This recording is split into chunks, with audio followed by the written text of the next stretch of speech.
noches.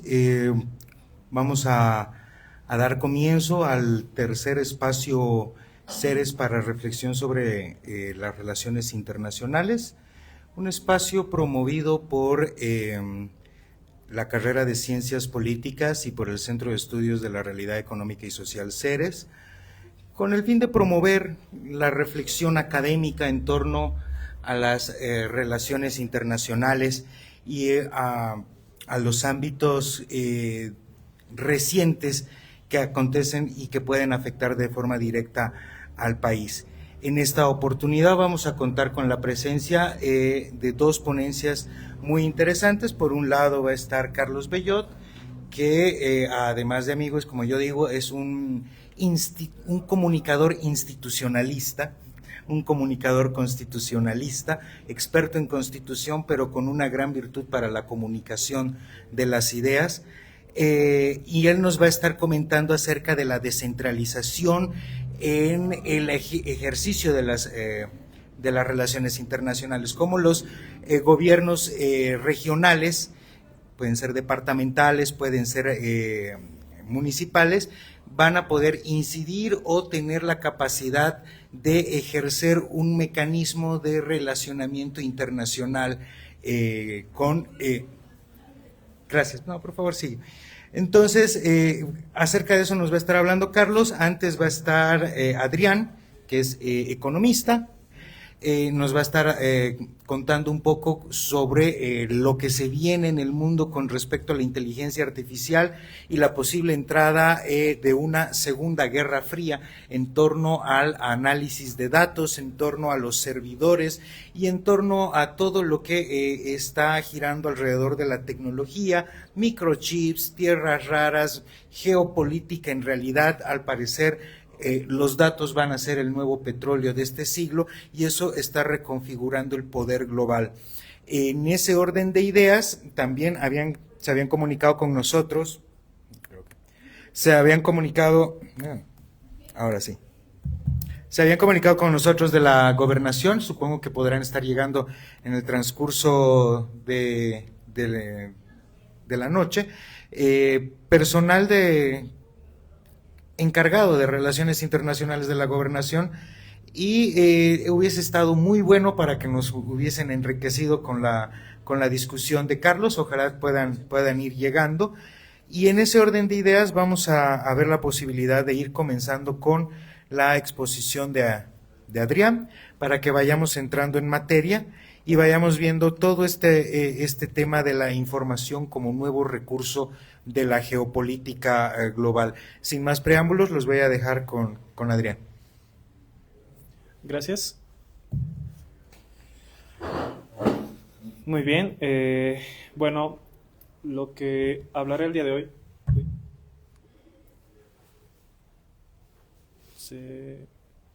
Ahora sí, ya. Es esto de la Segunda Guerra Fría que estamos viviendo actualmente, si se podría llamar así, y la IA, y el cómo los datos actualmente son el nuevo petróleo, y esto en un contexto de una nueva carrera armamentista que estamos viviendo. Para esto, para que todos hablemos en los mismos términos, usaré un poco mi marco conceptual. No voy a ser tan pesado con esto, pero va a ser un punteo. Entonces, yo para analizar esta temática parto de Marx y Gustavo Bueno sobre la dialéctica materialista. O sea, todo es interés material, por poder y recursos. Entonces, hay esta confrontación entre clases sociales, entre estados, según Gustavo Bueno, y entre imperios. Entonces, por ejemplo, la dialéctica de imperios que ha otorgado el estado de bienestar entre la disputa de la Unión Soviética y Estados Unidos. Por ejemplo, en la dialéctica de estados tenemos las fronteras, la diplomacia, y en las clases, bueno, prácticamente la economía y la legislación. Ahora, el segundo personaje que utilizo es a Bruce Bueno de Mezquita, que tiene una teoría sobre el selectorado que nos dice: alguien para obtener el poder tiene que observar a todos los agentes clave en la política, quienes son importantes en una sociedad, y escoger cuál es su coalición ganadora. ¿Qué permite esto? Obtener, mantener y reproducir el poder. Ellos permiten que esto y dominar al electorado o al pueblo. Y muchas veces hay agentes claves que quedan fuera. ¿Cómo funciona en sí la política en este sentido? Que bueno, estos agentes clave que están en la coalición ganadora buscan el acceso estratégico a recursos, a poder, principalmente a recursos del tesoro público. Y como es un juego de suma cero, porque es en proporción, se busca expulsar a miembros de esta coalición. Es lo que vemos actualmente con el cambio de discursos que ha habido en contra del feminismo, los LGTBI más. ¿Por qué? Porque bueno, una sociedad liberal, democrática, quería que todos estos grupos, todos estos agentes clave, pertenezcan a la coalición ganadora, se vean representados, pero el tesoro, el botín, se va reduciendo en proporción. ¿Qué se hace? Se genera contenido, se generan noticias, desinformación y más cuestiones para expulsar a estos agentes de la coalición ganadora y que queden fuera. Es lo que estamos viendo, como repito, con los LGTBIs a nivel global y actualmente con los sindicatos en Bolivia. Siguiente punto, siguiente contexto. Todo lo que es política es negociación, no hay más. Pero la guerra es su continuación por otros medios, von Clausewitz. Y hay que aclarar algo muy fundamental, que la violencia es la herramienta del político incompetente. Entonces, cada vez que vemos una escalada en violencia es que ha habido por detrás unos políticos incompetentes que no han podido lograr un acuerdo de negociación. Y bueno, ¿por qué esto nos importa? Porque en política los rivales son generalmente igual de fuertes. Cuando son dos estados fuertes, están en una misma balanza, están de tú a tú. ¿Cuál es la solución en esto? Sin ir directamente al conflicto, sin ir directamente a una guerra directa. Divide y vencerás, la balcanización de los países. Hemos visto con el Imperio Español cómo se ha balcanizado por parte del financiamiento inglés en las colonias, actualmente las repúblicas de Latinoamérica. Hemos visto eso, el mismo fenómeno en Yugoslavia. Hemos visto, y no solo es la división de países, estamos viendo el mismo fenómeno tanto en que si no hay un gobierno central que maneje la lógica, la negociación, ¿qué se hace? Se lo desestabiliza y se genera múltiples señores de la guerra para que sea cada vez más difícil negociar. O sea, sea más fácil para mí negociar con ellos, porque son muchos y yo soy uno. Entonces, es lo que hemos visto en Afganistán. No ha sido una derrota como tal. No hay un gobierno en Afganistán. Son múltiples señores de la guerra. Es lo que hemos visto en Libia. Es lo que hemos visto en Irak. Entonces, es una estrategia muy común el proceso de dividir y vencer, la llamada balcanización. Entonces, esto genera una nueva balanza donde yo soy uno y el otro está dividido. Entonces, yo tengo más poder de negociación. Entonces, puedo imponer condiciones desfavorables. Es lo que Marx diría más o menos, el monopsonio de muchos trabajadores, un solo empleador, entonces te pago por debajo del equilibrio, te pago menos salarios. ¿Sí? Es lo mismo, igual un monopolio. Ya, continuamos. Entonces, retornamos a von Clausewitz. ¿Cómo se evita la balcanización? ¿Por qué no hay más guerras? O sea, ¿por qué si para von Clausewitz todos vivimos en guerra, todo el tiempo va a haber guerra? ¿Por qué no hay todo el tiempo? O sea, ¿por qué no es tan común? Es justamente porque hay limitaciones logísticas, o sea, las dificultades geográficas son demasiado grandes y hay una disuasión militar. Porque Chile no ha terminado de invadir Bolivia, Perú, porque bueno, las personas se han defendido y las dificultades geográficas son brutales. No pasa lo mismo con los países de Europa, de Oriente, que es más pequeño el espacio. Y bueno, ¿cuál es la mayor disuasión militar que podría existir durante el siglo XX y parte del siglo XXI? las armas nucleares. Entonces, los países que han tenido sus armas nucleares se han mantenido intactos. No es el caso de Ucrania, que ha cedido sus armas nucleares y estamos viendo las consecuencias. Entonces, igual hay que recordar que todo conflicto no es por causas ideológicas. No es que la Segunda Guerra Mundial, por ejemplo, ha sido la lucha contra el fascismo, la lucha contra el comunismo y la lucha por la democracia. No. Ha sido la búsqueda por el petróleo y el combustible, recursos minerales y territorios y recursos en lo que era el espacio vital. No hay más. Y en esta lógica, ¿qué ha pasado en la Segunda Guerra Mundial? Como pequeño punteo, que toda la industria civil y militar, ¿a dónde ha ido? A concretar la fuente de energía suprema, por así decirlo, la energía nuclear. Pero que se han dado cuenta que esto no solo era una carrera por la energía, sino que esta energía podía ser usada como un arma. Entonces, lo que vemos en esos países ha sido que han enfocado todos sus recursos en la bomba nuclear. Continuamos.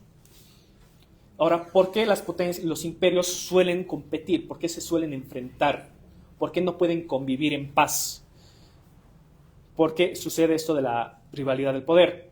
La trampa de Tucídides.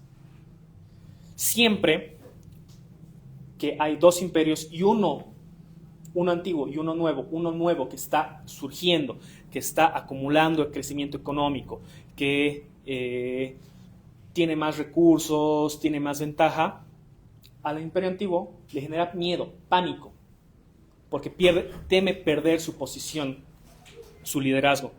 Entonces empiezan a haber estas escaladas, como ha sido en la antigua Grecia, en la guerra del Peloponeso, entre todo lo que era la alianza de Atenas versus la alianza de Espartas. Lo que hemos visto en la Guerra Fría entre Estados Unidos y Rusia. Y esto se explica ¿por qué? Porque, bueno, otro autor al cual siempre utilizo es a René Girard, que nos explica que toda relación humana está basada en la envidia. Que puede estar bien o mal gestionada. Bien gestionada es el mercado, la competencia, las leyes. Mal gestionada llega a la violencia.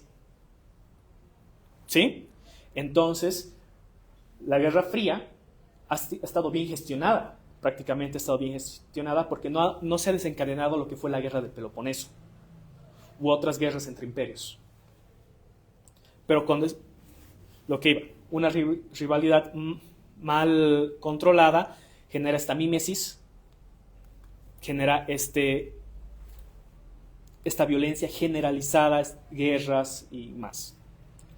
Ahora, a mi tema, ya sabiendo todo lo que he hablado, IA, datos, bueno, es un pequeño punteo.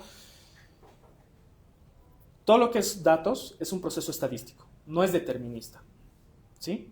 No puedo saber con seguridad todo, hay un margen de error. Entonces, en esto, lo que utilizan los economistas, los ingenieros y más, son procesos de aprendizaje que te permiten, en resumidas cuentas, pronosticar y clasificar. Pronosticar cuánto voy a vender, cuánto voy a disparar, cuántos muertos van a haber, clasificar enemigos, aliados, y ya optimizar algún proceso por detrás. ¿Qué estamos viendo actualmente? Que este proceso de IA, de aprendizaje automático, de estadística, los datos como tal, se están utilizando como armas. ¿Sí? Hemos visto en la Segunda Guerra Mundial, me encanta este ejemplo, que Primo Levi menciona que los campos de concentración, que eran una industria de muerte. Actualmente, Palantir, Anduril y las demás empresas vinculadas a la Tech Defense, por así decirlo, creo que es el término correcto, son la nueva industria de muerte. El uso de procesos estadísticos masivos acompañados de Big Data, ¿para qué? Para clasificar quién es mi enemigo, quién va a ser peligroso, a quién apresar. No solo eso, el uso de drones autónomos que estamos viendo actualmente en la guerra de Rusia-Ucrania, como también en otros conflictos en todo el mundo. Además de los conflictos, además del ciberespionaje, tenemos NSO Group, que se ha encargado de hacer el virus Pegasus y otras cositas por atrás, que son unos israelitas, que han sido los responsables del saboteo, por ahí del 2010, de lo que eran las centrifugadoras nucleares de Irán. Entonces, la parte del hackeo ahora es un arma muy importante. Y ya después está todo esto que es los sistemas de armamento avanzado. Bueno, la gestión logística. Hay muchas empresas que están acá, no solo es Palantir, no solo es Anduril, hay Raytheon, hay Nord Group, están ahí todas. Estos son los ejemplos más grandes, más importantes. Ahora, ¿qué es lo que estamos viendo actualmente? ¿Qué es lo que nos enfoca que es una nueva carrera armamentista? Bueno, en el lado de la IA,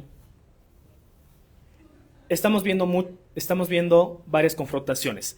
Tenemos, uno, cómo Estados Unidos impide a NVIDIA vender microchips a TMC y estos problemitas. Tenemos uno eso. La respuesta de China, ¿cuál es? Que se prohíbe la exportación de galio, silicio y otros minerales. ¿Sí? Estados Unidos prohíbe el uso de inteligencias artificiales a usuarios extranjeros, por ejemplo, lo que hemos visto actualmente con Cloud, en Flight 5 y Mythos. Y en contexto con esta prohibición de la exportación de microchips que vemos, China busca una independencia en este sentido y desarrolla lo que es tanto DeepSeek, Kimi, GLM. ¿Qué más? ¿Qué más hay acá? Que Estados Unidos hace una restricción de inversión de personal chino en lo que es la IA, en todo lo que es la cadena de suministro de la IA. ¿Y qué pasa por parte de China? Se trae a todos los ingenieros de Estados Unidos, o sea, todos sus ingenieros de origen chino, de regreso. Es una pequeña parte que estamos viendo. Pero ¿en qué contexto está? No solo es que se está utilizando eso, o sea, es una herramienta. ¿Para qué es esta herramienta? Para la nueva carrera espacial. Es la gran revelación que tenemos, que todo esto está en un contexto de una nueva carrera espacial. Tenemos SpaceX con Starlink, que tiene su versión militar, que es Starship, que es para vigilancia. Tenemos lo que es el proyecto de Artemis de Estados Unidos. Tenemos el ILRS de China, que busca crear una estación espacial en la Luna. Tenemos que China no depende de la estación internacional, tiene lo que es el Tiangong, que es su propia estación espacial, y que son los pioneros en llegar al lado oscuro de la Luna, o sea, en 2019, y busca para 2030 tener personas ahí. Todo esto, ¿por qué? ¿Por qué nos interesa ir a la Luna? ¿Por qué nos interesa explorar el espacio? No es en toda esta fantasía de ir más allá. ¿Qué hay en el espacio? En el espacio podemos encontrar minerales que son raros acá. Hay esa apuesta, pero no solo hay esa apuesta. Hay algo que es más seguro. Es el helio 5, que es un isopo para energía de fusión limpia. O sea, ese es el sentido de por qué gastar tantos hidrocarburos en llevar cohetes a la Luna. Justamente por eso, el helio 5. ¿Qué más? Actualmente vemos los problemas de los centros de datos en todo el mundo. Consumen mucho agua, recursos. Entonces, si están en la Luna, si están en la órbita, no van a gastar tanta agua, se van a enfriar más rápido. Además de que la manufactura de microchips y fibra óptica es más eficiente en algunos casos para productos específicos en gravedad cero. Ahora, ¿qué estamos viendo globalmente en esto? Porque estamos hablando de geopolítica. ¿Qué tenemos? Tenemos, en América Latina, lo más cercano que recordamos es petróleo, Venezuela. Ya, 1. 2. Tenemos el triángulo de litio. Pueden decir que el litio boliviano no es tan bueno, pero ya tenemos litio, el litio importa para todo este proceso, que es Bolivia, Chile, Argentina. Tenemos tierras raras tenemos tierras raras en Brasil, que no está en conflicto todavía. ¿Por qué está aumentando la tensión sobre Cuba? Porque Estados Unidos está buscando actualmente revivir la doctrina Monroe. Entonces, Cuba no solo es algo simbólico, sino que afecta a este río, al Mississippi. O sea, la exportación por el río Mississippi tiene que pasar por acá, entonces puede verse comprometido. Igual tenemos las tensiones con Groenlandia. ¿Qué pasa en África? Tenemos el Sahel, que es una zona de varios países en desierto, que hay guerras civiles. ¿Por qué? Por tierras raras, oro y uranio. ¿Qué tenemos en la República Democrática de Congo? Que hay una guerra ahí actualmente, tierras raras. ¿Qué tenemos en Etiopía, Somalia y Somalilandia? Guerras civiles. Esto no es por tierras raras, es por logística. ¿Qué tenemos en Yemen? Logística. ¿Qué tenemos en lo que es Irán? O sea, lo que es Israel, o sea, Israel, sus conflictos. Bueno, es espacio vital. ¿Qué tenemos en el resto de lo que es Asia? Tenemos que hay guerra civil en Myanmar. ¿Qué hay en Myanmar? Bueno, es un corredor logístico para China y hay tierras raras. Tenemos después las tensiones con Taiwán. Entonces, todo en esta lógica. Y bueno, tenemos actores que se mueven por su propio beneficio, como Rusia, Turquía, Irán, India, Arabia Saudí, algunos países de la ex Yugoslavia que tienen su propia agenda. Entonces, tenemos que entender todos los conflictos en esto. Ahora, ¿por qué nos importa todo esto? ¿Dónde queda Bolivia? Aquí podría acabar la exposición. Bueno, hay que recordar lo que dice el Papa León XIV en su encíclica. Hay dos caminos con lo que estamos viendo. O tenemos una construcción deshumanizante de la IA. ¿A qué me refiero? A que usamos todos los recursos, ponemos al hombre como recurso, como medio para alcanzar esto, o algo más común, solidario, un bien común, que es usar la IA como medio para el bienestar común. Por eso el Papa León dice desarmar la IA, dejar de que se la use como armas. Es prácticamente un ataque directo a Palantir. ¿Qué hace Bolivia en este contexto? Hay que seguir esa lógica de León XIV. No hay que tener nuestra propia industria armamentista a partir de los datos masivos. Hay que retornar un poco a Sergio Almaraz Paz, que nos decía que el petróleo es un motor de desarrollo social, local, que era la nueva. En ese momento estaba viendo la transición de carbón a petróleo, entonces él se da cuenta y que es un recurso necesario, es un recurso estratégico que debía servir para el desarrollo local. Entonces, en este mismo sentido, actualmente los datos son el nuevo petróleo. O sea, el petróleo sigue existiendo, pero los datos son el nuevo petróleo. ¿Por qué? Porque permiten tomar decisiones más rápidas, oportunas. Si caminas en incertidumbre, o sea, si tú eres un vendedor y no sabes cuánto vas a vender, por ejemplo, al siguiente mes, al siguiente año, vas a tomar decisiones a la deriva. Pero si tienes estos datos, estos pronósticos, estas clasificaciones, puedes optar, puedes decidir de forma más limpia. ¿Sí? Entonces, ¿cuál es el rol que debería tener Bolivia? Lo que ha hecho con el petróleo, prácticamente nacionalizar nuestros datos. ¿Para qué? Para que estos datos sean complementarios al censo y se logre una búsqueda del desarrollo local a partir, bueno, de los datos de las redes sociales, de la búsqueda en páginas web y todo, pero para que haya una Bolivia mucho mejor.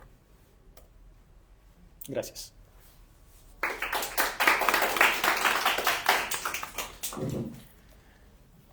Gracias, Adrián. Realmente has logrado condensar bastante bien en estos 20 minutos el difícil contexto internacional que nos alberga, sobre todo porque no solamente te has limitado a señalar los conflictos, sino quizás a escarbar un poquito más en sus diversas causas. Ahora nos vamos a enfocar en algo quizás un poco más local, que va a ser el ejercicio de las relaciones internacionales, pero desde una perspectiva más local. Carlos nos va a dar una exposición acerca de cómo podríamos entender algo que yo lo he visto algo como descentralización del ejercicio de las relaciones internacionales. Así que, Carlos, el público es todo tuyo. Muchas gracias, Pedro. Bueno, este tema, ¿cómo están? ¿Qué tal?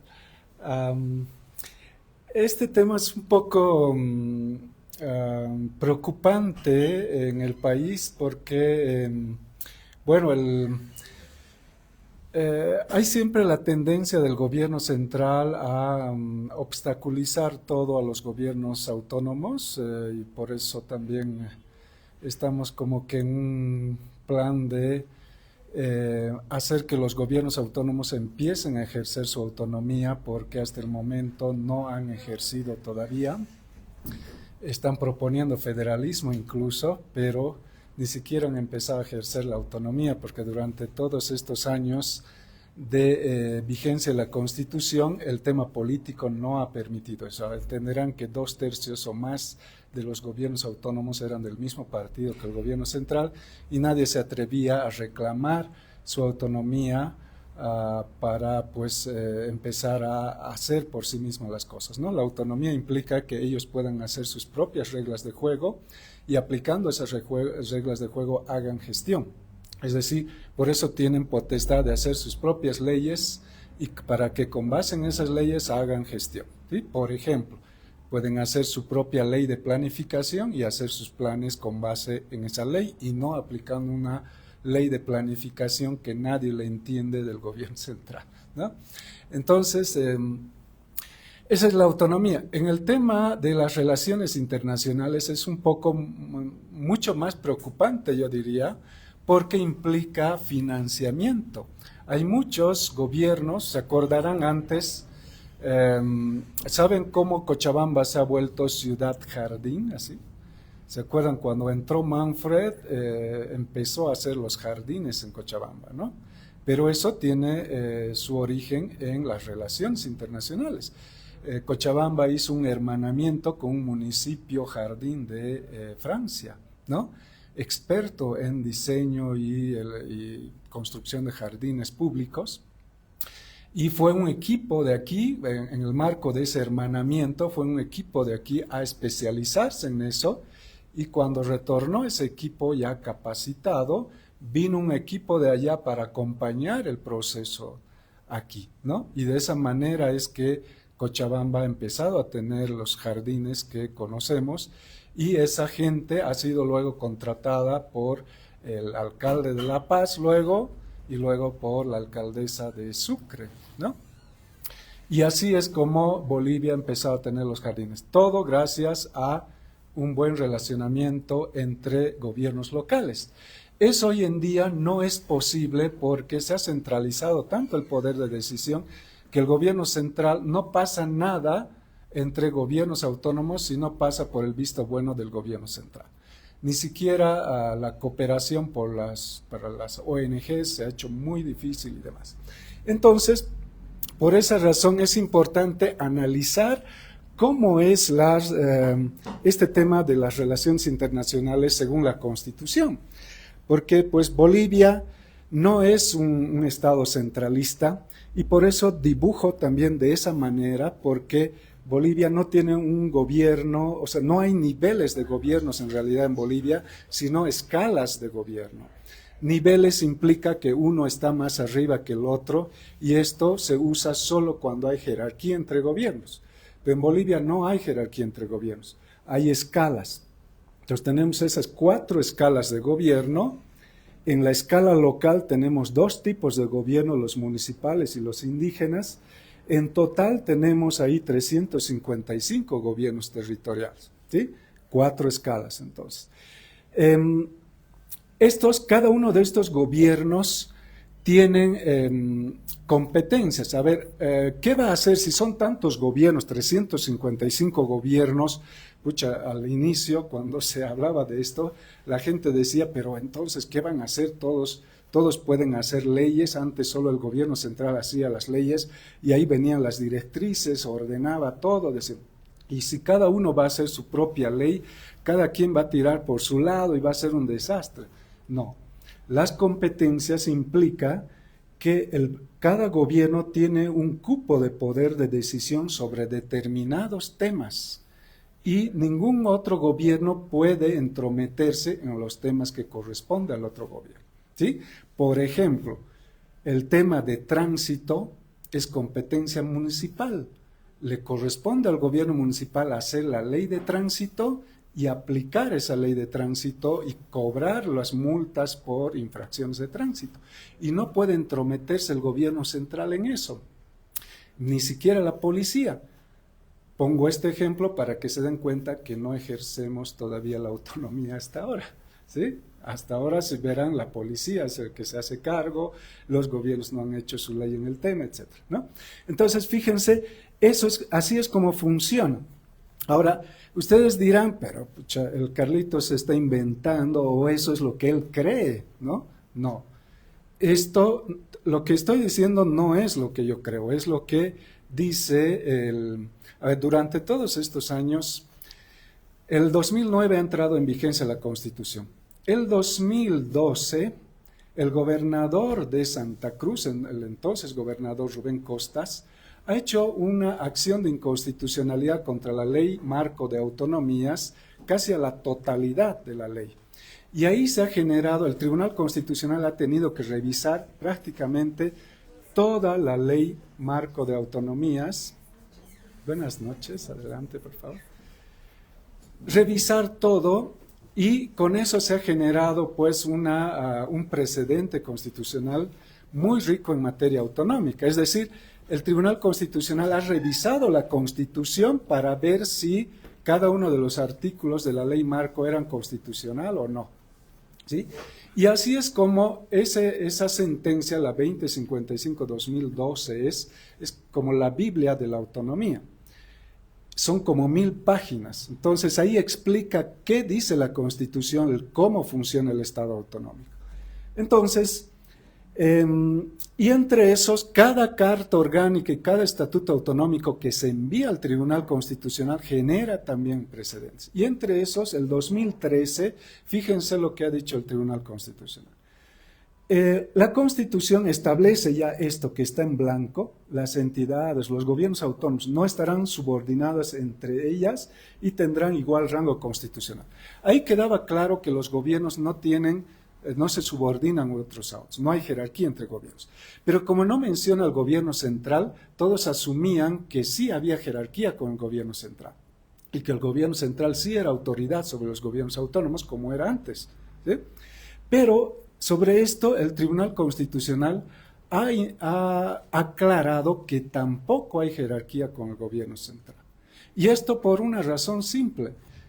Hay que ver cómo funciona el ejercicio de las competencias exclusivas y ahí nos vamos a dar cuenta que no puede entrometerse el gobierno central en las competencias exclusivas, ¿no?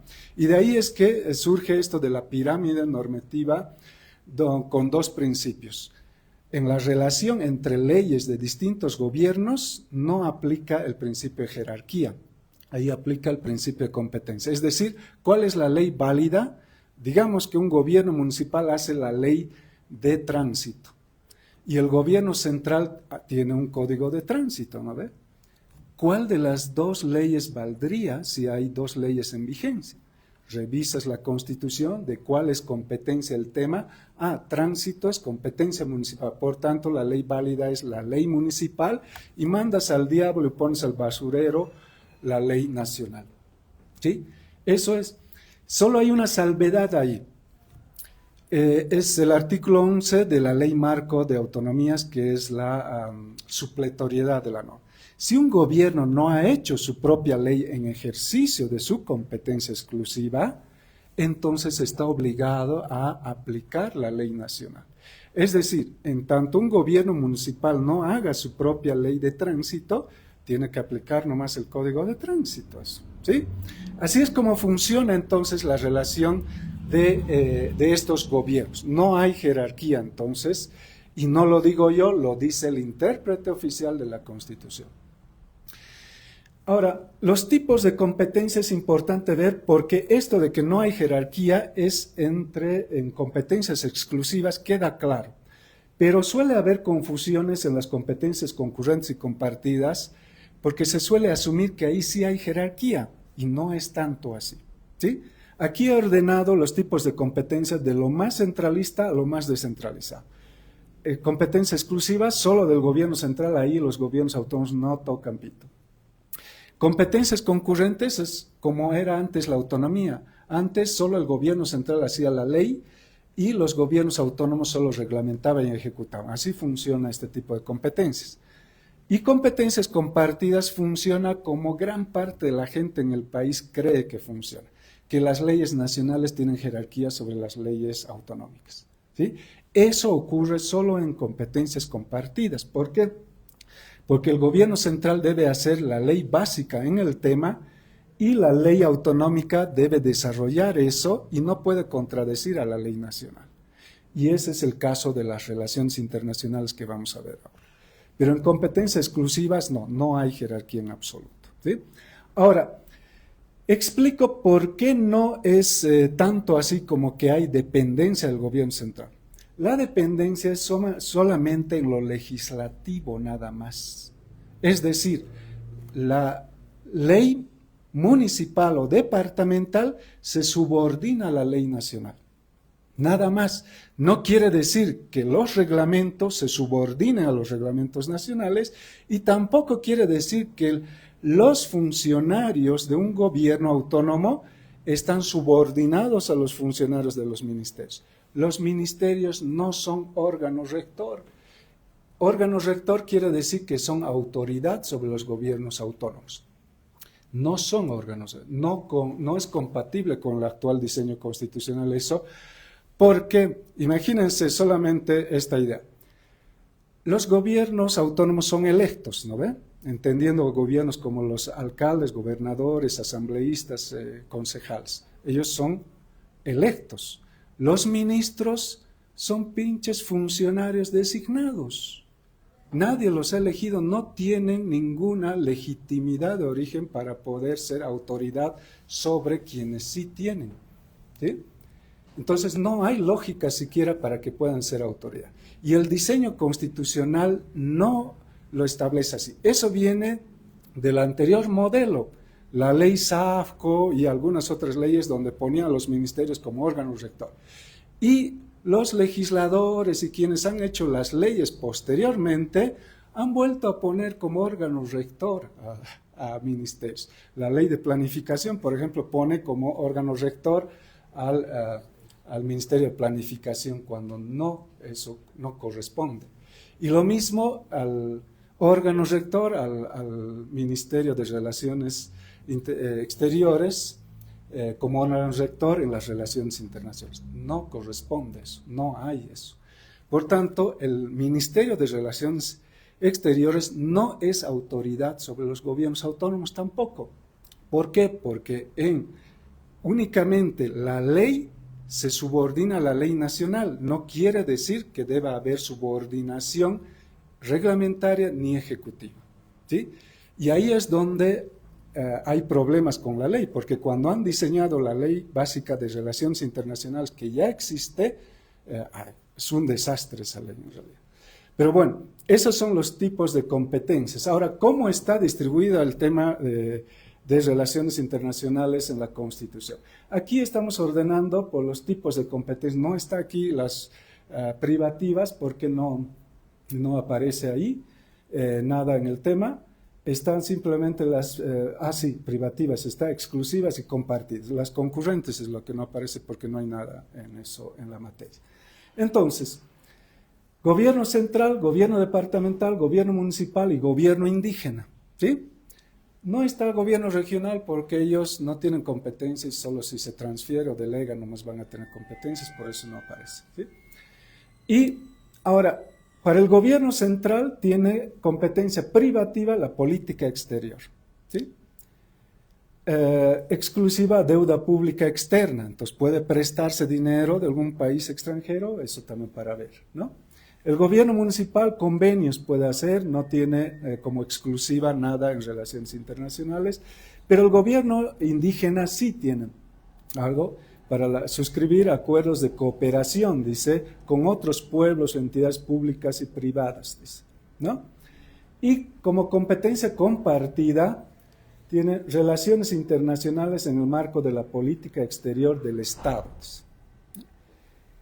Intercambios internacionales en el marco de la política exterior del Estado, básicamente lo mismo, ¿no? Y en el desarrollo de la ley, dice, elaborar y ejecutar, no asigna responsabilidades, básicamente dice lo obvio ya.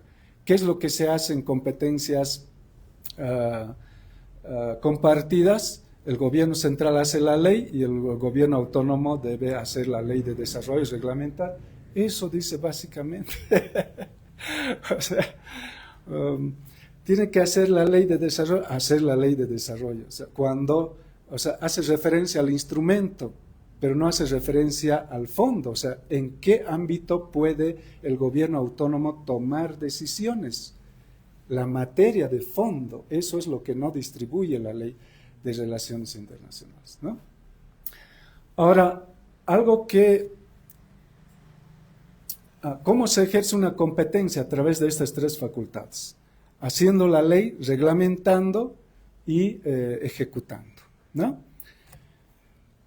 Ahora, algo que hay que resolver es, no he puesto aquí el alcance del ejercicio competencial, lo voy a decir así verbalmente. Hay tres ámbitos del ejercicio competencial, del alcance del ejercicio competencial. Uno es el facultativo, el otro es el territorial y el otro es el material. ¿Cuál es el facultativo? Básicamente es decir, estas son las tres facultades mediante las cuales se ejerce una competencia, ¿sí? Porque estas tres te permiten hacer políticas públicas. En cambio, la facultad fiscalizadora no, por eso no aparece, ¿sí? Entonces, con esto, ¿qué política pública puedes hacer? Una política de Estado, que son las leyes. Con esto, políticas de Estado también, que son las normas, son políticas de Estado. Y políticas de gobierno es ya lo que un gobierno quiere ejecutar, las acciones que un gobierno quiere ejecutar, prestar servicios, construir obras, etc. Esa ya es la facultad ejecutiva. Es decir, para hacer políticas de gobierno tenemos esto y estos dos para hacer las políticas de Estado, ¿no? Ahora, el alcance facultativo al ejercer una competencia implica ver si por el tipo de competencia que es, puede ejercer las tres facultades o solo algunos. En el caso de las relaciones internacionales, en los gobiernos autónomos, pueden ejercer los tres con la única salvedad de que ésta se subordina a la ley nacional. Nada más, ¿sí? Estas dos no se subordinan, ¿sí? No se subordinan. Ahora, el otro es el alcance facultativo, ¿no? El otro es el alcance territorial. Eso como que es sencillo de entender porque toda la política que hagas tiene pues vigencia dentro del territorio de ese gobierno, ¿no? Y el alcance material es el que nos interesa.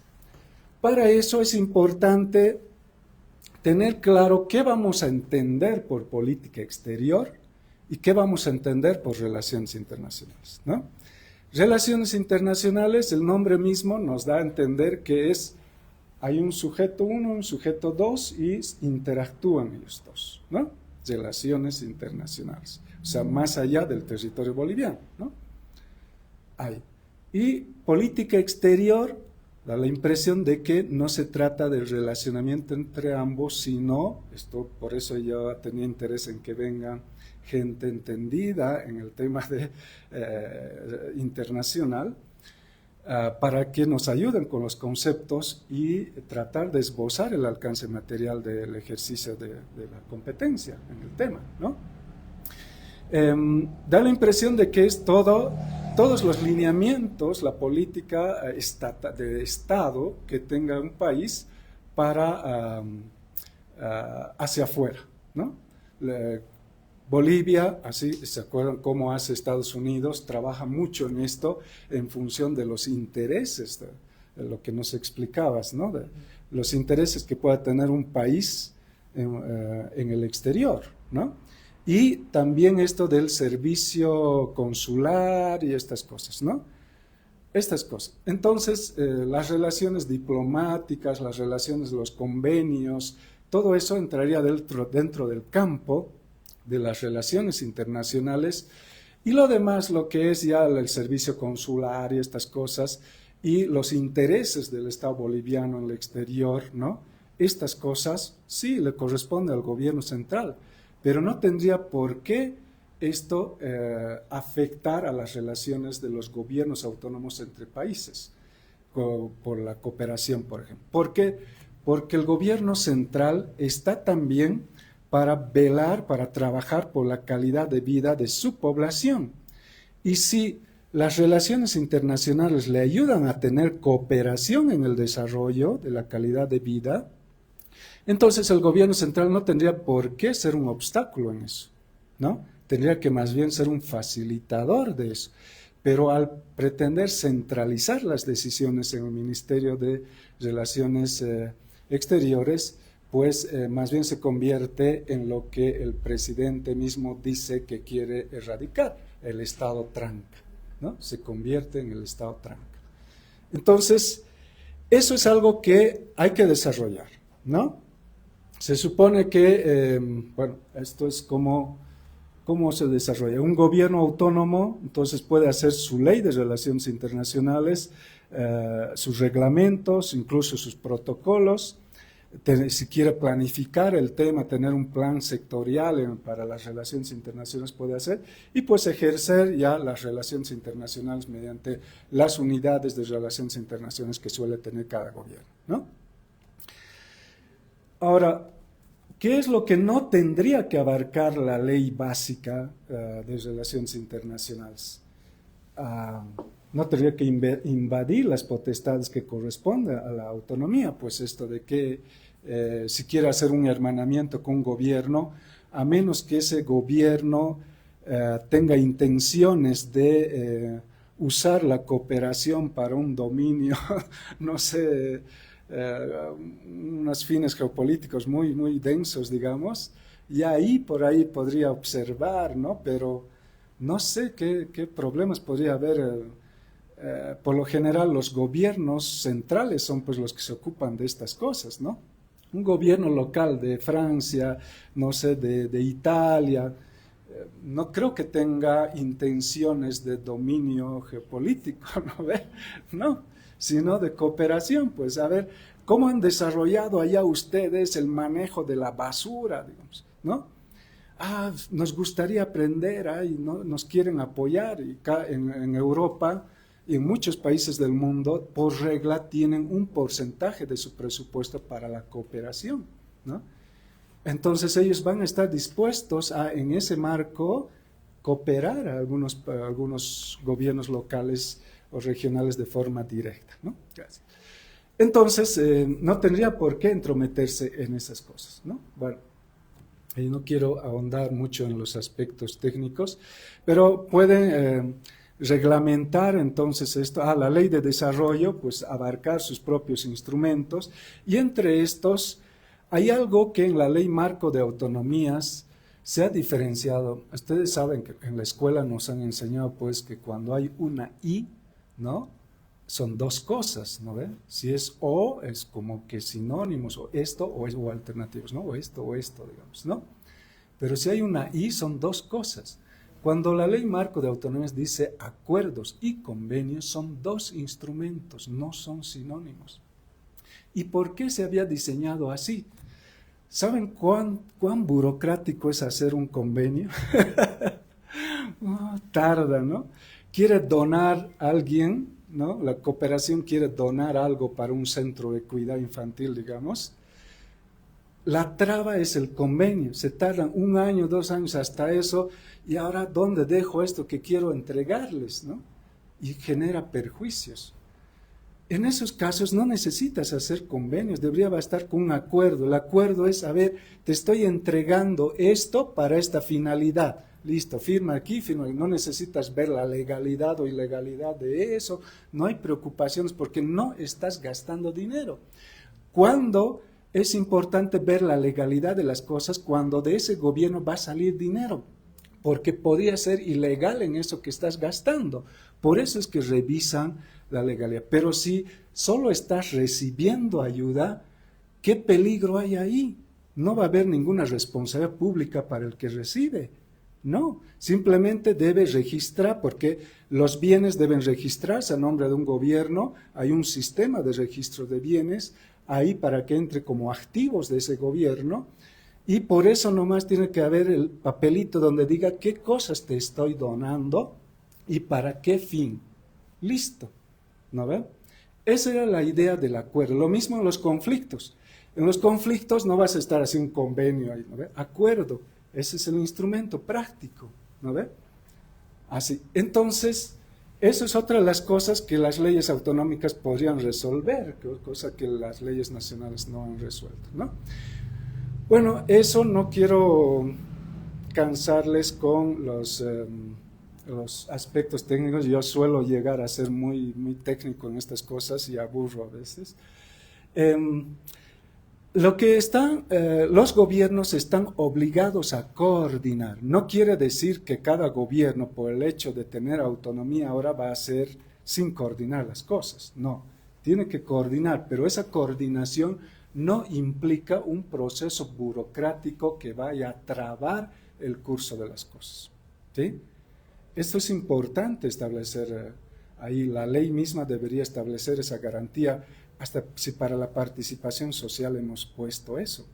La ley marco de autonomía se establece que estás obligado a hacer participación social, ¿no ve? Tomar decisiones de forma participativa, pero si los actores de la participación se ponen intransigentes y pretenden bloquear y no aceptan, no estás obligado a paralizar la gestión con base en eso. Tú justificas, si no están de acuerdo ya, ¿no? Haces el esfuerzo de concertar, y si no están, y es claro que es una intransigencia nada más, tú continúas sin ellos, ¿sí? Hay una cláusula en la ley marco de autonomías para eso, que ha sido reiterado en la ley 341 de participación y control social. Algo así tiene que existir en las leyes nacionales, o en la Constitución debería estar incluso eso. Como principio sí se puede sacar de la Constitución eso, la eficacia, ¿no? Pero no hay como norma, ¿no? Así que eso es algo que tenemos que resolver. Así que la coordinación es importante, pero no entendida como un mecanismo para trabar los procesos de relacionamiento internacional, ¿no? Eso es un poco lo que quería compartir con ustedes, para que en este marco de la discusión, en este lindo grupo que se ha hecho sobre el tema internacional, pues veamos también los problemas que tienen los gobiernos autónomos para ese relacionamiento internacional, que no tiene que ver con lo geopolítico, ¿no? Que tiene que ver con procesos de mejora de la calidad de vida, básicamente, ¿no? Eso, seguramente, claro, puede haber alguien del mismo partido que le apoye a otro de su misma línea política, tal vez eso será lo que les preocupa o no sé, pero hay que discutir el tema, ¿no? Es importante discutirlo y no callarnos frente a las leyes que hace el gobierno central, porque nos callamos, pues, ¿no? Hacen una ley y no vemos y no hacemos crítica a eso, y por tanto nunca va a generarse una acción ciudadana o de los gobiernos autónomos para exigir que se modifique y se diseñen las leyes de acuerdo a lo que manda la Constitución, ¿no? Eso, Pedro y amigos, muchas gracias.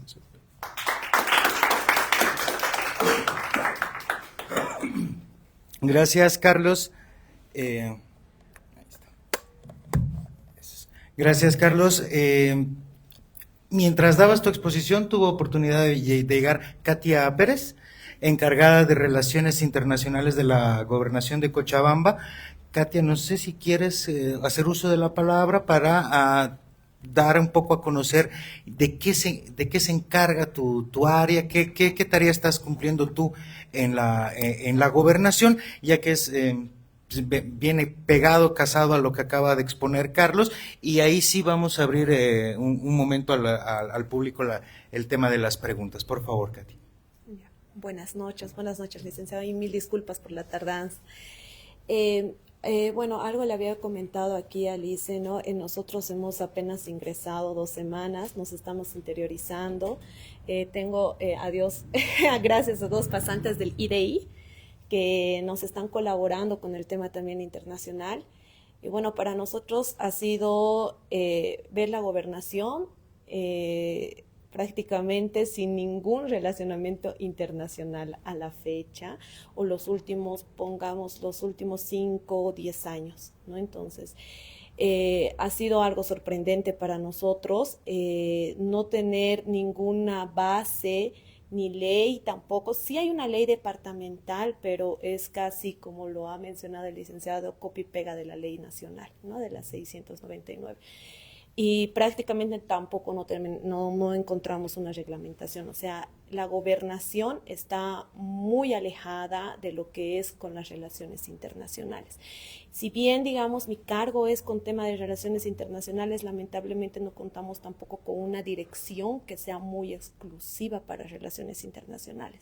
Nos hemos enterado, prácticamente todas estas semanas nos hemos enterado que lo han quitado la unidad, la dirección como tal, porque al parecer les parecía a ellos algo no muy importante, y lo han puesto con el tema de organizaciones sociales, ¿no? Entonces, realmente para nosotros ha sido muy sorprendente. Estamos tratando de trabajar, gracias también a las pasantes del IDI que nos están colaborando con todo esto, de poder tratar, manejar de la mejor manera la gobernación con un nuevo cambio, porque para nosotros la verdad que es muy importante el tema de relaciones internacionales. Como les digo, la gobernación lamentablemente no cuenta absolutamente con nada, más yo no les puedo tal vez decir, algo me dijo si teníamos algún proyecto, lamentablemente no lo tenemos, ni tampoco hemos encontrado de gestiones anteriores que estén, digamos, encaminados o que hayan querido.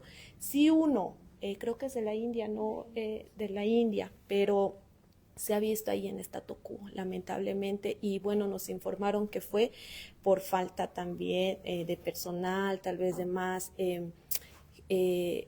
ingresar por parte de la gobernación, porque había sido por de secretaría de la unidad, ¿qué secretaría?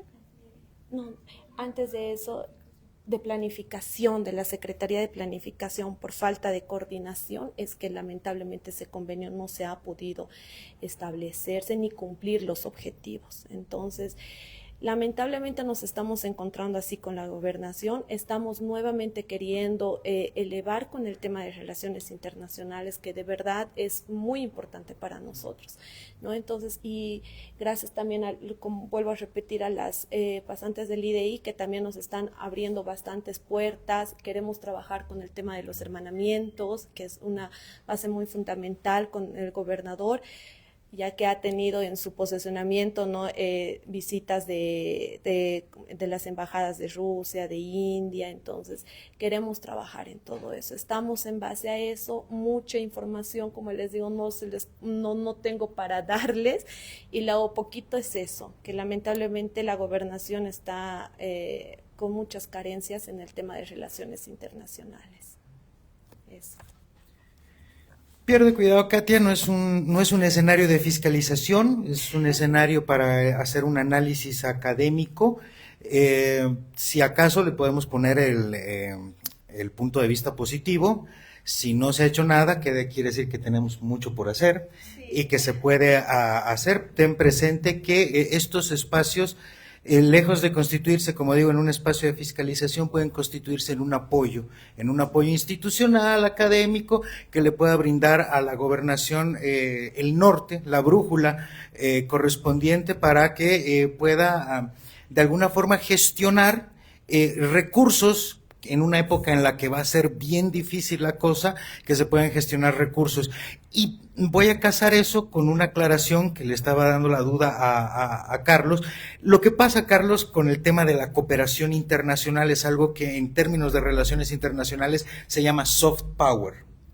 Es decir, los gobiernos no se ayudan porque sean amigos, se ayudan porque tienen intereses. De alguna forma, esa es la política que en materia de relaciones internacionales se conoce como la política del sugar daddy de China.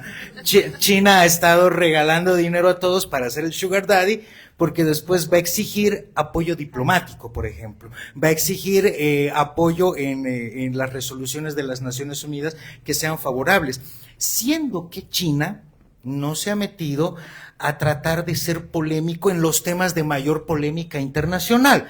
Lo hemos visto gambetear mejor que a Messi temas de Gaza y Palestina, lo hemos visto gambetear mejor que a Mbappé temas muy punzantes, y se ha dedicado simplemente a manejar las relaciones lo mejor posible con Estados Unidos, porque China tiene un proyecto a largo plazo que todavía es seguir creciendo.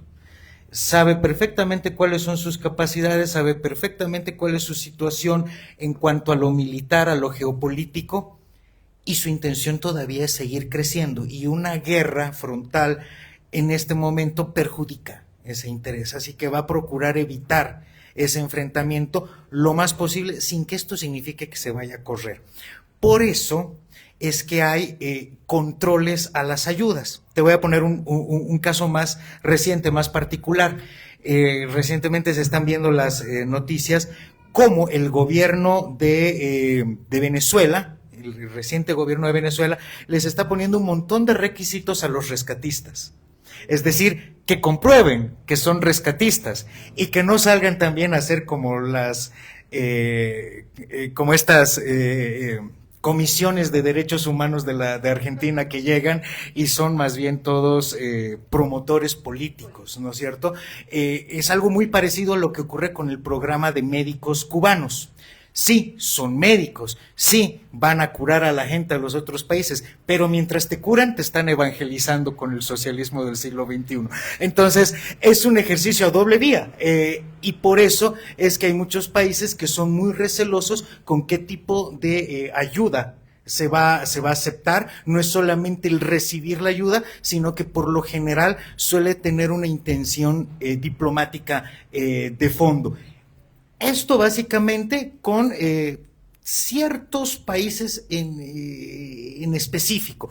Después tenemos los organismos internacionales propios de tratar el tema de la cooperación sueca, la cooperación suiza, y eso te lleva a tener una relación con estos países, con Suiza, con Suecia, con Dinamarca, con Finlandia, no cargados tanto de temas geopolíticos, sino más de cooperación. Pero no podemos soslayar el hecho de que sí hay un eje de países cuya ayuda sí está ligada fuertemente al tema político. Ya hemos pasado por un callejón parecido a esto durante el gobierno del MAS. O sea, se optó por negar cualquier tipo de ayuda norteamericana. De hecho, se expulsó a USAID. Y entonces, ¿por qué? Porque se hablaba de injerencia política. Sin embargo, si vamos a ser un poco más justos y vamos a analizar a detalle, la mayoría de los caminos intermunicipales del trópico de Cochabamba, sin andar muy lejos, los que están bien hechos los ha hecho USAID, los ha hecho la cooperación internacional. Entonces, son cuestiones para analizar, que no están libres de esta cuestión política en el asunto. Ahora, con ese pequeño acápite le voy a abrir el micrófono al público para que puedan realizar sus interrogantes, preguntas, comentarios o apreciaciones a los ponentes del día de hoy, por favor.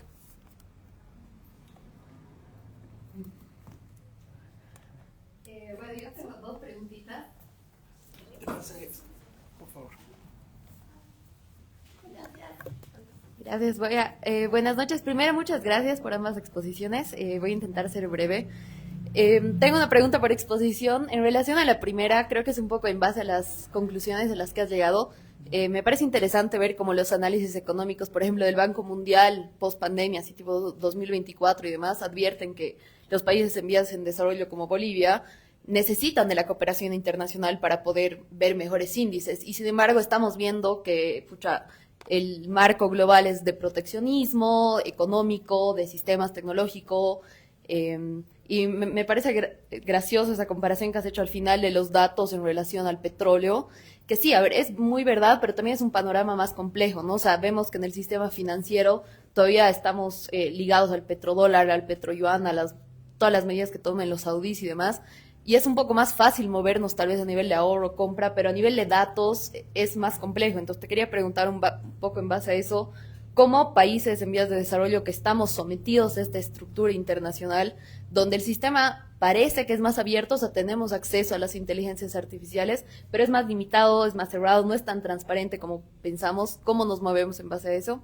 Y en base a la segunda exposición, así muy puntualmente, que tal vez es un poco en base al comentario final, que si pensamos que hay posibilidades de que exista una paradiplomacia en los gobiernos autónomos, que no vayan necesariamente contra tal vez la política o la ideología del gobierno central, y si en base a eso tal vez hay estructuras externas que son más consecuentes, o es decir, ejemplos internacionales donde las competencias no van una tras otra jerárquicamente como aquí. Esas dos cositas. Aprovechando que estoy.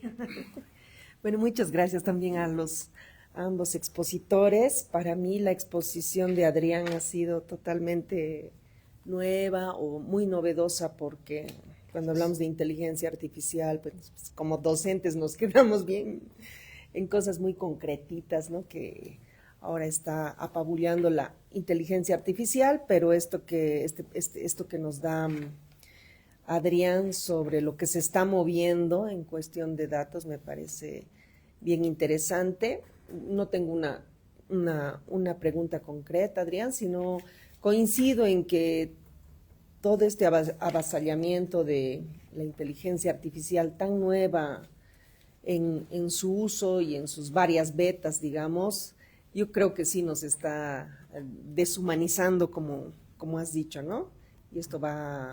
Y esto creo que va aparejado de todo, pues, o sea, no solo es la inteligencia artificial, hay un cambio societal, hay las redes, hay que a veces estamos, espacios como estos yo creo que son bien, muy valorables, porque ahora con la virtualización ya no estamos o estamos perdiendo estar cara a cara, ¿no? Entonces me ha gustado mucho. Y para Carlos, cuando nos dabas esta cosa que has compartimentado, digamos, en cuanto al relacionamiento internacional, sí es paradójico. A mí me ha tocado estar dirigiendo una ONG y era bien engorroso el hecho de dar cuentas al gobierno central y no podías hacer nada ni recibir nada si no sacabas el bife, etcétera, ¿no? Entonces eso. Sin embargo, has señalado en una de estas divisiones los gobiernos autónomos indígenas, decías, que tienen cierto relacionamiento, ¿no? Entonces, simplemente como curiosidad, ¿en qué nivel, en qué cosas podría darse, según lo que he entendido, relaciones internacionales directamente de gobiernos autónomos indígenas, eso he entendido, con países, etcétera, ¿no? Me ha tocado ir a algunas autonomías indígenas, así donde celebraban el hecho de haber conseguido las autonomías indígenas, pero no sé cuál es tu percepción, si estas autonomías indígenas se están manejando igual que los gobiernos municipales.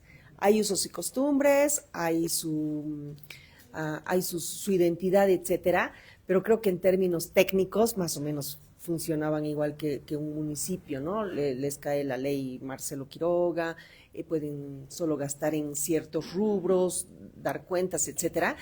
Entonces, eso como curiosidad, si hay un relacionamiento internacional, en qué cosas de los gobiernos autónomos, en referencia más bien a los municipales, los gobiernos autónomos indígenas parece que tenían muchas más posibilidades de relacionamiento, en qué cosas y cómo sería si no tienen que pasar por el departamento ni el nivel nacional. Eso, gracias a ambos.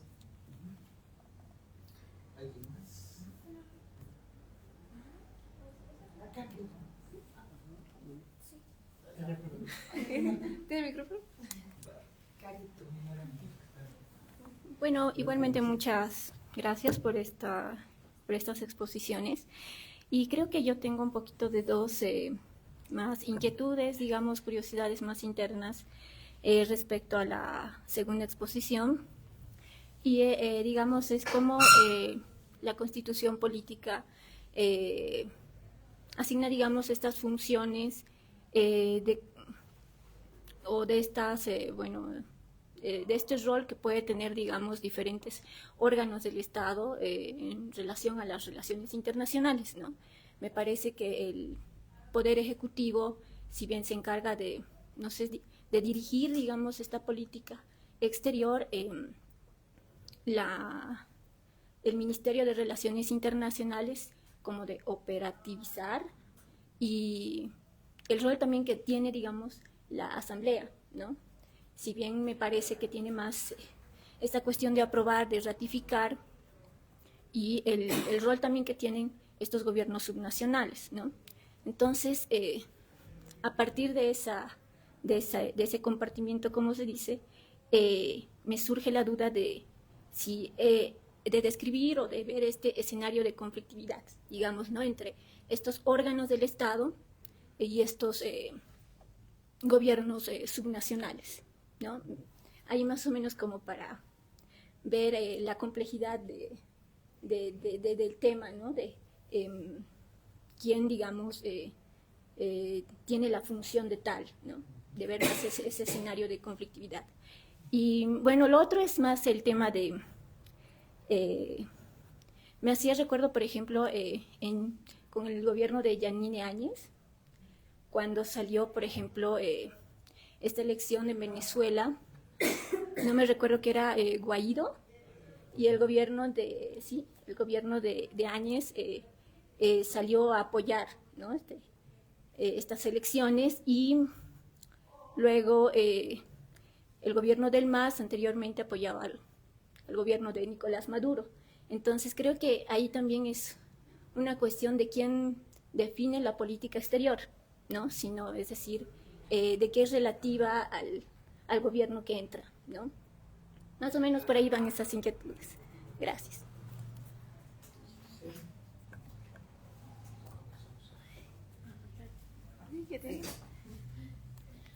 Buenas noches. Con ese tema de la inteligencia artificial, estaba pensando, digamos, el gobierno de Evo que ha rechazado a todas las organizaciones de ayuda, todo eso, porque tal vez por la sensibilidad de infiltrados, gente que viene a buscar información, pero ahora con la IA ya no sería necesario, supongo, mandar a infiltrados que hagan injerencia, porque todo lo puedes encontrar hackeando en redes.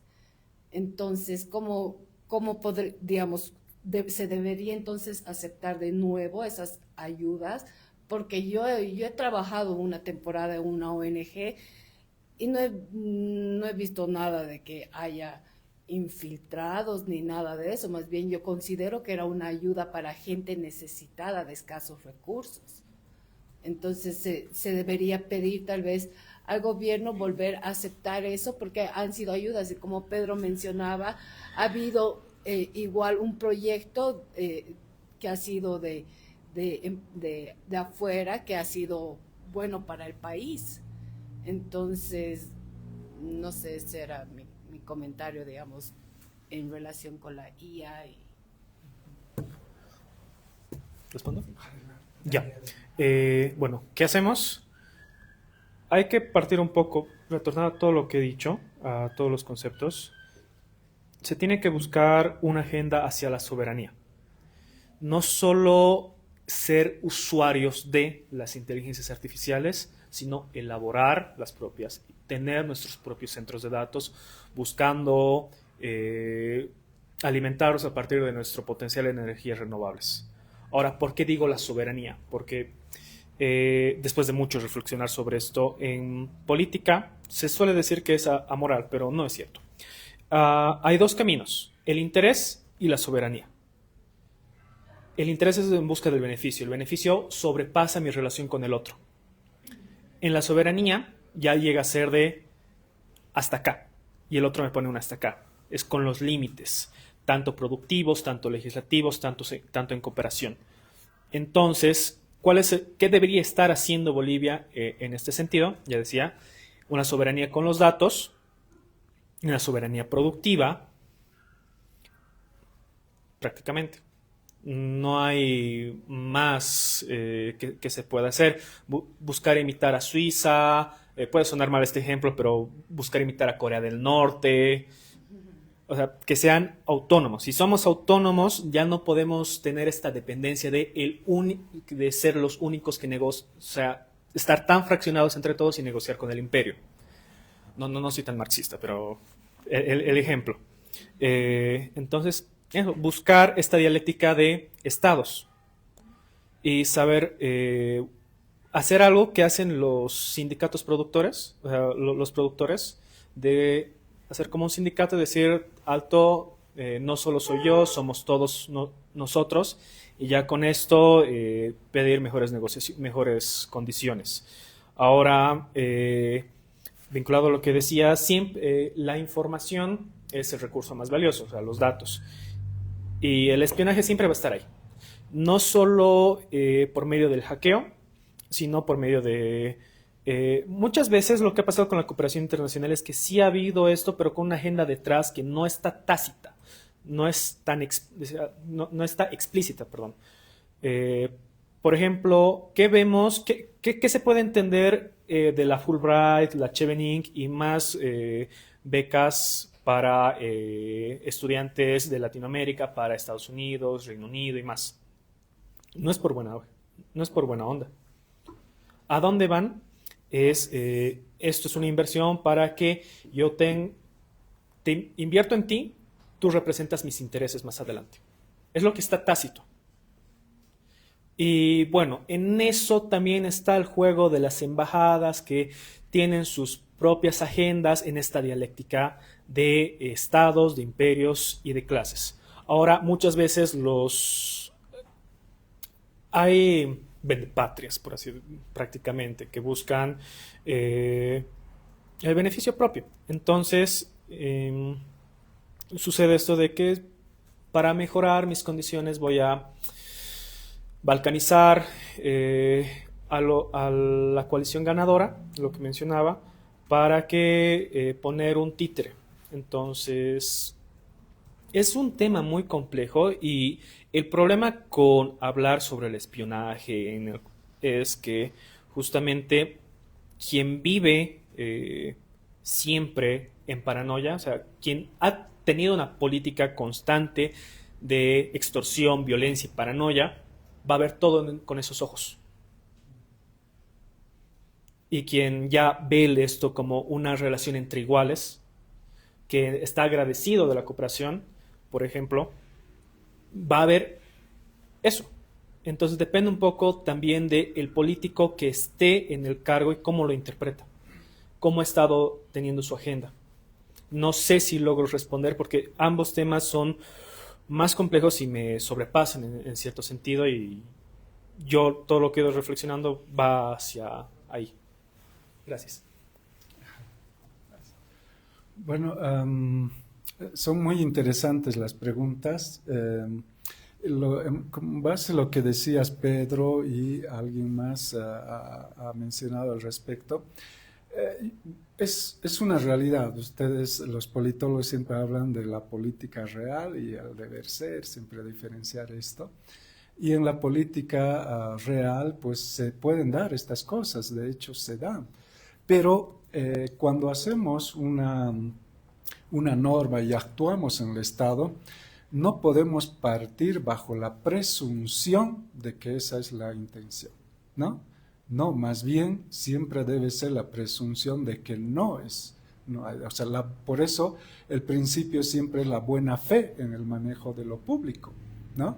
Entonces no puede haber como partirse de la mala fe, de la mala intención en esto. Ahora, obviamente se tienen que poner reglas. La ley básica de relaciones internacionales y de la política exterior debe ser pues esa de no puede haber esto, tiene que estar claro ahí. Por ejemplo, no puede haber predicadores políticos, ¿no? Si se identifica que alguien filma un video y se comprueba que está, se corta ahí el apoyo, digamos, ¿no? Puede ser una causal para romper ahí la relación internacional. O sea, se puede tomar ese tipo de previsiones, pero no puedes partir por, como va a haber eso, no puede haber cooperación internacional, porque quien se perjudica es la población, ¿no? Eso es una cosa que hay que tenerlo en cuenta. Ahora, de que va a haber apoyos políticos, sí va a haber, pues, pero no podemos ir contra eso por una cosa que establece la Constitución, el pluralismo político.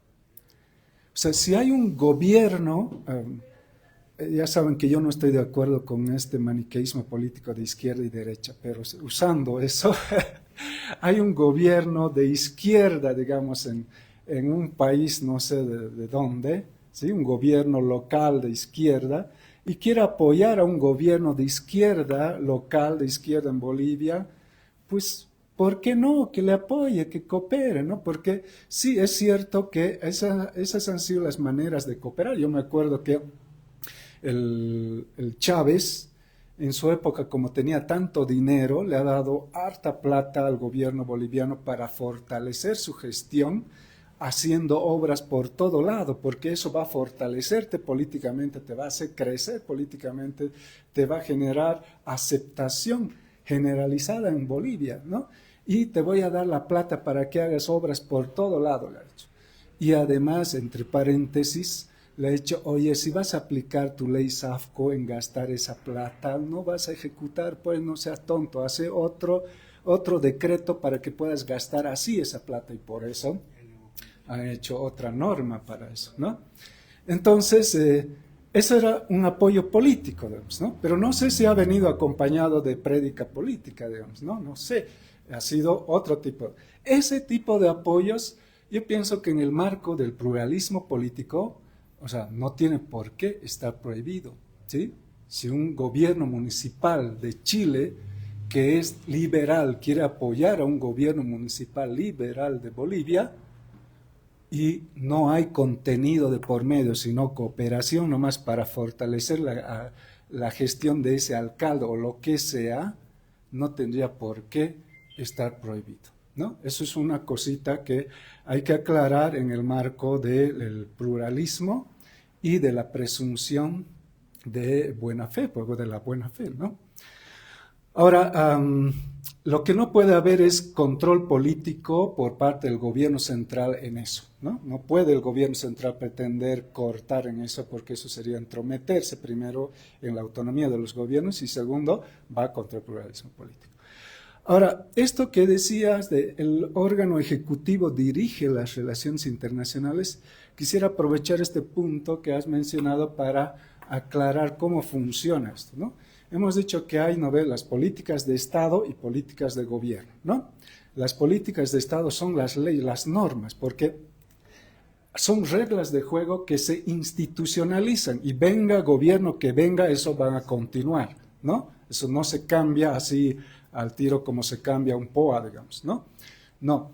Y las políticas de gobierno son lo que un gobierno hace ya en su gestión, planea hacer y ejecuta eso, ¿no? Es por eso las políticas de gobierno están plasmados en los planes, en los POAs, etcétera, ¿no?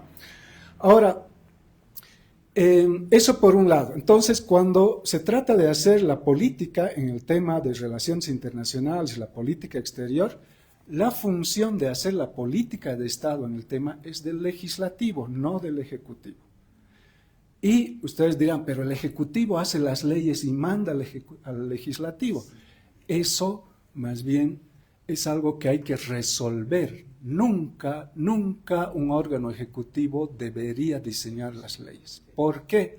Porque el órgano ejecutivo se maneja siempre en función de sus intereses de poder y además, como es él quien tiene que aplicar, ejecutar esa ley, va a despojar de todas las obligatoriedades para sí mismo, ¿sí? Y va a eliminar eso y vas a tener una ley que no tiene efectos en el órgano ejecutivo y segundo, va a estar diseñado en función a sus intereses de poder de ese momento y eso perjudica a la institucionalidad democrática. Sí, se usa mucho eso.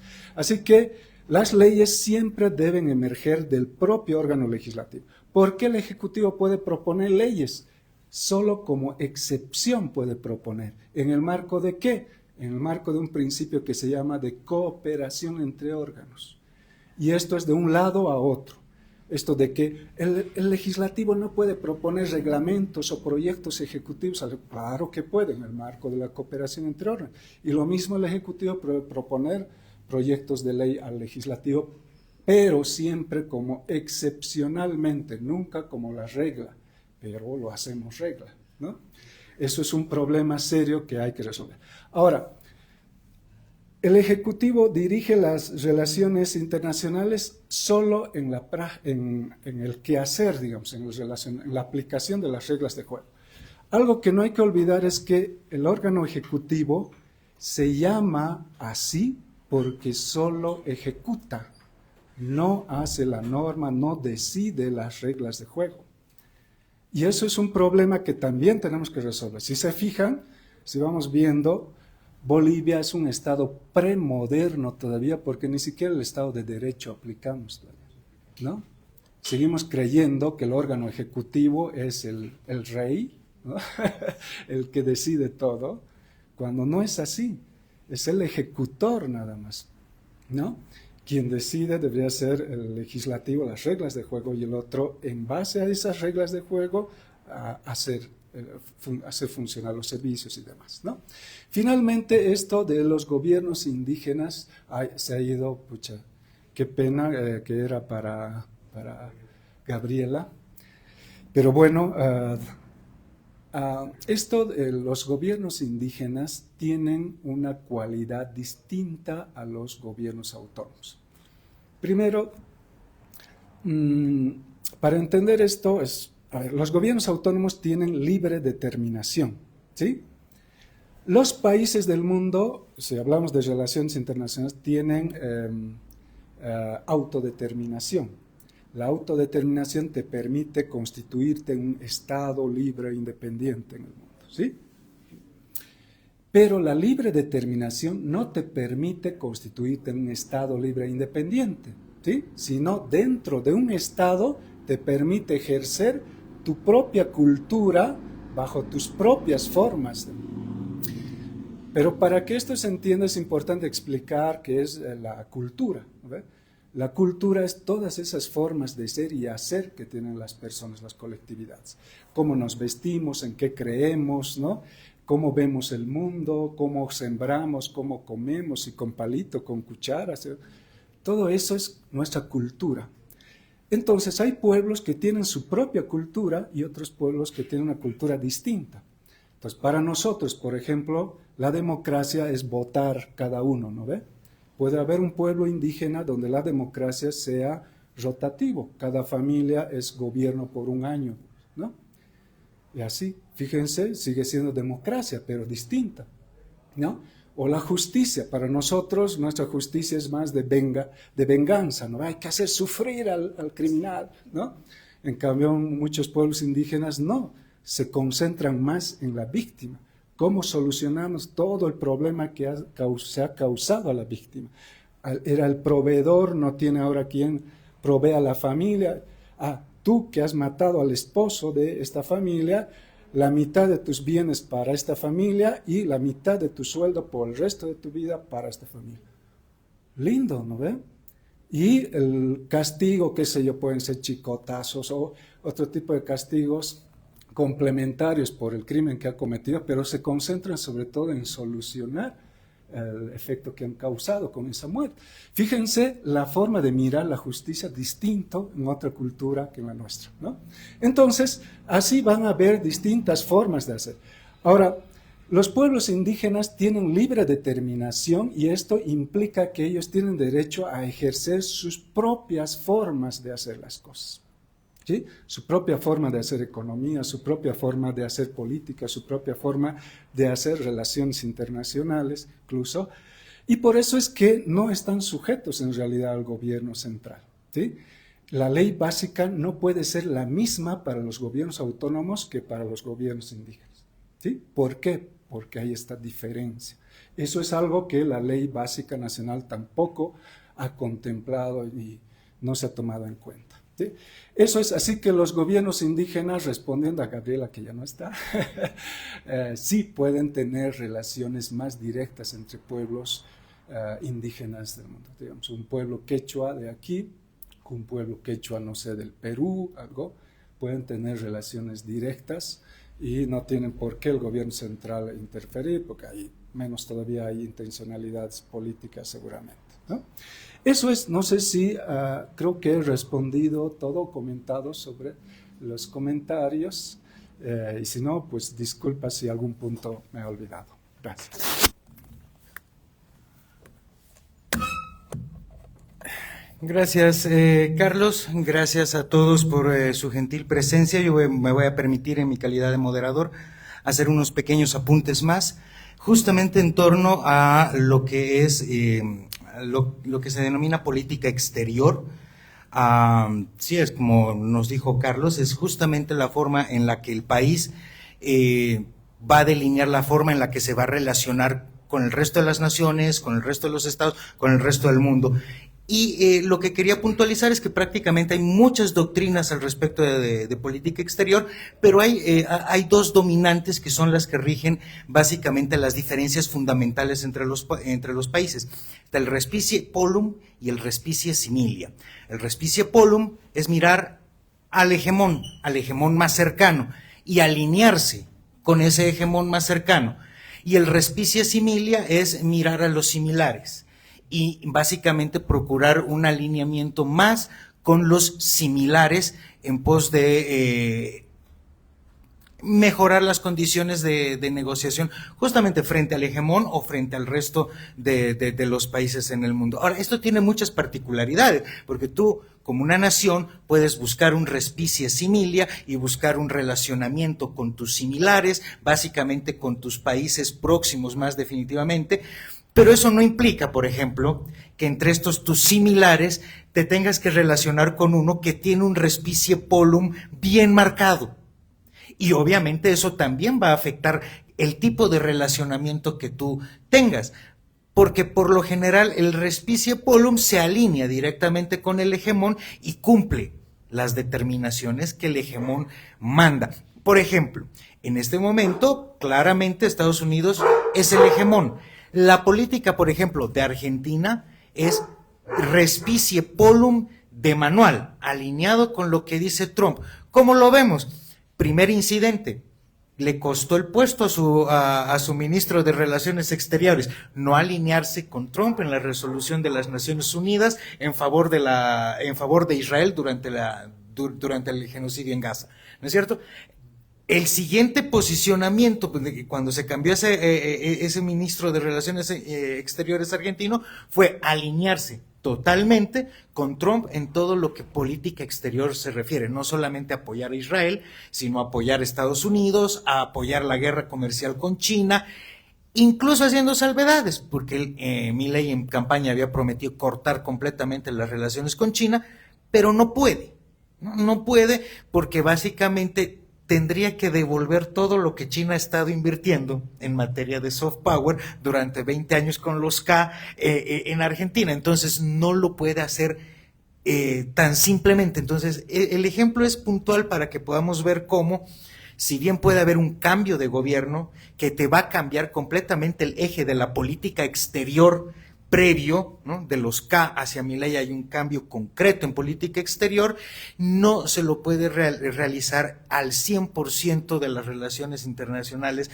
de los países, porque hay tratados que no son entre gobiernos, ¿no? Hay tratados que son entre estados, y los tratados entre estados se tienen que respetar independientemente del gobierno que esté de turno entre los estados, y eso genera justamente el hecho de que se tengan que revisar muy a detalle los convenios, ¿no? Por eso el tema de que el convenio se demora, los convenios con los países con los que pretendamos entablar una nueva relación.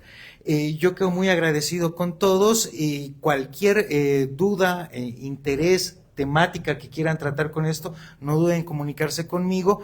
Yo voy a pedirles a los expositores que me compartan sus diapositivas para que las podamos compartir con todos en el grupo. Muchísimas gracias a todos por haber venido. Espero contar con todos ustedes el próximo Espacio Seres. Gracias.